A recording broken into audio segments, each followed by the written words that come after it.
Hello दोस्तों। आज का शीर्षक है आलसी ब्राह्मण की कहानी। एक बार की बात है, एक गांव में एक ब्राह्मण रहता था। वह सुबह उठता, नहाता, पूजा करता, खाना खाता और फिर सो जाता था। उसके पास किसी भी चीज़ की कमी नहीं थी। एक बड़ा खेत, खाना पकाकर देने वाले एक सुंदर सी पत्नी और 2 बच्चों का अच्छा परिवार था। सब कुछ होने के बाद भी ब्राह्मण के घर वाले एक बात से बहुत परेशान थे। वो बात यह थी कि ब्राह्मण बहुत आलसी था। वो कोई भी काम खुद नहीं करता था और दिन भर सोता रहता था। एक दिन बच्चों का शोर सुनकर ब्राह्मण जाग गया और उसने देखा कि उसके दरवाजे पर एक साधु महाराज आए हैं। ब्राह्मण और उसकी पत्नी ने साधु महाराज का स्वागत किया और उन्हें भोजन कराया। भोजन के बाद ब्राह्मण ने साधु की खूब सेवा की। साधु महाराज उनकी सेवा से बहुत प्रसन्न हुए और उन्हें वरदान मांगने को कहा। ब्राह्मण ने वरदान मांगा कि मुझे कोई भी काम ना करना पड़े और मेरी जगह कोई और मेरा काम कर दे। तब साधु उसे वरदान में एक जिन देते हैं और साथ में यह भी कह देते हैं कि जिन को हमेशा व्यस्त रखना। अगर उसे काम नहीं दिया तो वो तुम्हें खा जाएगा। वरदान पाकर ब्राह्मण मन ही मन बहुत खुश हुआ और साधु को आदर के साथ विदा किया। साधु के जाते ही वहाँ एक जिन प्रकट हुआ।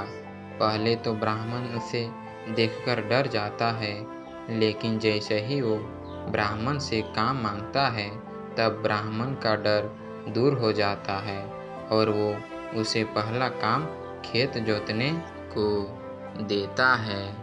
जिन वहाँ से गायब हो जाता है और ब्राह्मण की खुशी का ठिकाना नहीं रहता।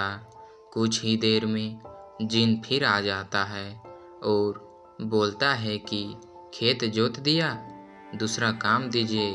ब्राह्मण सोचता है कि इतना बड़ा खेत इसने इतनी जल्दी कैसे जोत दिया।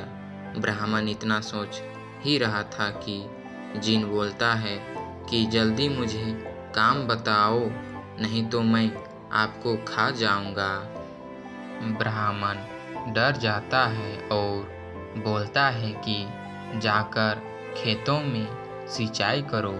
जिन फिर वहाँ से गायब हो जाता है और थोड़ी ही देर में फिर आ जाता है। जिन आकर बोलता है कि खेतों की सिंचाई हो गई, अब अगला काम बताइए। ब्राह्मण एक एक कर सभी काम बताता है और जिन उसे चुटकियों में पूरा कर देता है। ब्राह्मण की पत्नी यह सब देख रही थी और अपने पति के आलसीपन पर चिंता करने लगी। शाम होने के पहले ही जिन सभी काम कर देता था। सब काम करने के बाद जिन ब्राह्मण के पास आ जाता और बोलता कि अगला काम बताइए, नहीं तो मैं आपको खा जाऊंगा। अब ब्राह्मण के पास कोई भी काम नहीं बचा जो उसे करने के लिए कह सके। उसे चिंता होने लगी है और वह बहुत डर जाता है। जब ब्राह्मण की पत्नी अपने पति को डरा हुआ देखती है तो अपने पति को इस संकट से निकालने के बारे में सोचने लगती है।